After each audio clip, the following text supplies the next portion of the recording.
ត្រី3ប្រភេទនេះគឺល្អបំផុតសម្រាប់បងប្អូនដែលទើបតែចាប់ផ្ដើមចង់ចិញ្ចឹមត្រីលើកដំបូង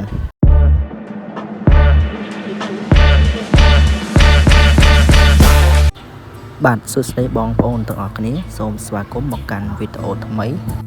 ថ្ងៃនេះដែរខ្ញុំចង់ចេញវីដេអូមួយសម្រាប់ចែករំលែកដល់បងប្អូនដៃថ្មីដែលគាត់ចង់ចិញ្ចឹមត្រីលម្អនៅក្នុងផ្ទះប៉ុន្តែពួកគាត់មិនដឹងថាត្រូវជ្រើសរើសត្រីប្រភេទណាសម្រាប់ការចិញ្ចឹមលើកដំបូងហើយនៅក្នុងវីដេអូនេះផងដែរគឺខ្ញុំសូមបញ្ជាក់ថាខ្ញុំមិនមែនជាអ្នកជំនាញទៅលើការចិញ្ចឹមត្រីលម្អនៅក្នុងផ្ទះនោះទេប៉ុន្តែខ្ញុំគ្រាន់តែមានបទពិសោធន៍តិចតួចសម្រាប់ធ្វើការចែករំលែកដល់បងប្អូនដែលចង់ចាប់ផ្ដើមចិញ្ចឹមត្រីលម្អនៅក្នុងផ្ទះដើម្បីបង្កើននូវសោភ័ណភាពផ្ទះនិងក៏ដូចជាទុកជាការកម្សាន្តនៅពេលដែលយើងអត់សុខផងដែរអញ្ចឹងកុំឲ្យខាតពេលយូរខ្ញុំសូមណែនាំនៅត្រី3ប្រភេទដែលបងប្អូនគួរតែចិញ្ចឹមដែលយើងមិនអាចមើលរំលងបានសម្រាប់ការចិញ្ចឹមសាកល្បងលើដំបូងជាពិសេសគឺសម្រាប់បងឬក៏អំពូមីងដៃថ្មីដែលគាត់ទើបតែចាប់ផ្ដើមដំបូងហើយមិនដឹងថាតើគួរចិញ្ចឹមត្រីប្រភេទណាដើម្បីសាកល្បងលើដំបូងនិងចំណាយថវិកាតិចសម្រាប់បងប្អូនដែលទើបតែចាប់ផ្ដើមលើកដំបូងផងដែរអញ្ចឹងខាងពីគ្រូប្រាប់ពីត្រីទី1ដែលបងប្អូនគួរមើលរំលងសម្រាប់ការរៀនចិញ្ចឹមត្រីលើកដំបូងបាទអញ្ចឹងសម្រាប់ត្រីទី1ដែលបងប្អូនគួរតែចិញ្ចឹមគឺជាប្រភេទត្រីបេតានិងជាប្រភេទត្រីជលហើយត្រីនេះផងដែរគឺវាមានតម្លៃធូរថ្លៃទេនៅតាមកន្លែងដែលគេលក់ហើយប្រភេទត្រីបេតានេះគឺជាប្រភេទត្រីដែលយើងអាចបង្កាត់នៅអាស៊ីយើងបានអញ្ចឹង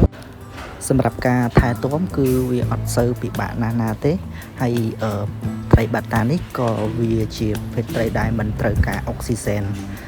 ខ្លាំងឬក៏យើងអាចចិញ្ចឹមដោយមិនប្រើអុកស៊ីសែនក៏បានដែរចំពោះការចិញ្ចឹមត្រីបេតានេះគឺវាមានភាពងាយស្រួលយើងអាចចិញ្ចឹមដាក់នៅក្នុងពាងឬក៏យើងអាចចិញ្ចឹមដាក់នៅក្នុងកែវកញ្ចក់អាស្រ័យទៅលើបងប្អូនដែលស្រឡាញ់ប្រភេទកែវកញ្ចក់ប្រភេទធំឬក៏ប្រភេទទូចអញ្ចឹងសម្រាប់កែវកញ្ចក់គឺវាអត់រើសទីតាំងទេហើយក៏វាអត់រើសប្រភេទទំហំកែវដែរអញ្ចឹងយើងចង់ដាក់ប្រភេទកែវទូចសម្រាប់ចិញ្ចឹមវាឬក៏យើងចង់ដាក់កែវធំសម្រាប់ចិញ្ចឹមវាក៏បានហើយសម្រាប់ការថែទាំគឺវាមានភាពងាយស្រួលហើយប្រភេទត្រីបេតានេះក៏ជាប្រភេទត្រីដែលវាធន់ទៅនឹងទឹកធន់ទៅនឹងជំងឺមិនងាយឈឺដាស់ទេប៉ុន្តែវាអាស្រ័យទៅលើយើងថាមើលថែទៅលើទឹកក៏ដូចជាដាក់ចំណីឬក៏មានថ្នាំបង្ការអីផងដែរហើយមួយវិញទៀតសម្រាប់ត្រីបេតានេះបើយើងនិយាយអំពីពណ៌គឺវាមានពណ៌ច្រើនដល់វាមានពណ៌ច្រើននិងវាអាចមានតម្លៃថ្លៃទៅតាមប្រភេទពណ៌ផងដែរហើយវាក៏អាស្រ័យទៅលើពូជរបស់វាផងដែរបើសិនជាពូជវាល្អវាក៏មានតម្លៃថ្លៃទៅតាមនោះដែរហើយសម្រាប់តម្លៃនៃត្រីបេតានេះពូជខ្លះវាអាចមានតម្លៃដល់មួយក្បាល$100ឬក៏ទៅ$200វាក៏អាចមានតម្លៃលើសនឹងផងដែរសម្រាប់ត្រីបេតានេះប៉ុន្តែសម្រាប់ការចិញ្ចឹមសាកល្បងលើកដំបូងចឹងបងប្អូនគួរតែជ្រើសរើសប្រភេទត្រីដែលសមល្មមដែលយើងអាចទទួលយកបានបាទនេះជាការចែករំលែកសម្រាប់ត្រីបេតាហើយសម្រាប់ត្រីទី2ដែលបងប្អូនគួរតែជ្រើសរើសសម្រាប់ការចិញ្ចឹមជាប្រភេទត្រីចន្ទណានឹងឲ្យដូចនៅក្នុងវីដេអូនេះគឺប្រភេទចន្ទណាគឺជាប្រភេទត្រីដែលយើងមើលទៅវារូបរាងដូចជាប្រភេទត្រីទូកចឹងប៉ុន្តែប្រភេទត្រីនេះគឺជាប្រភេទត្រីមកពីខាងក្រៅប៉ុន្តែក៏គេអាចបង្កាត់វានៅស្រុកខ្មែរយើងបានផងដែរហើយសម្រាប់ត្រីប្រភេទនេះគឺយើងអាចចិញ្ចឹមបាន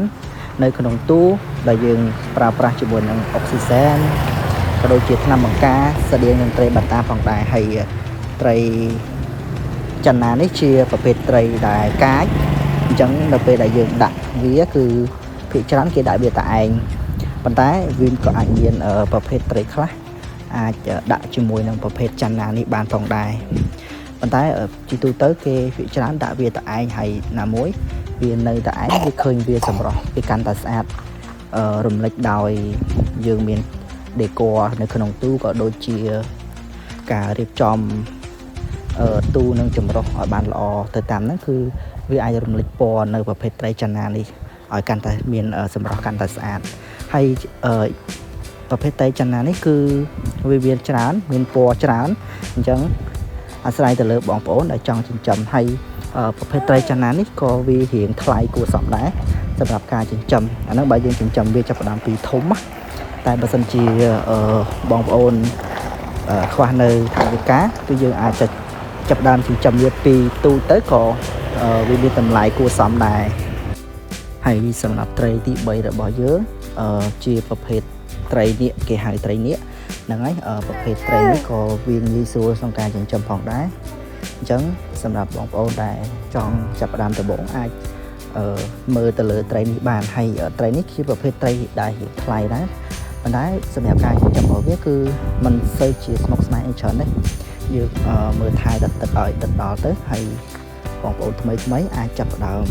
សាកចិញ្ចឹមលេងជាមួយនឹងត្រីនេះបានបើសិនជាយើងខ្វះនៅតាវិការយើងអាចចិញ្ចឹមទីទូចក៏បានដែរហើយត្រីនេះគឺវាថ្លៃទៅតាមប្រភេទពណ៌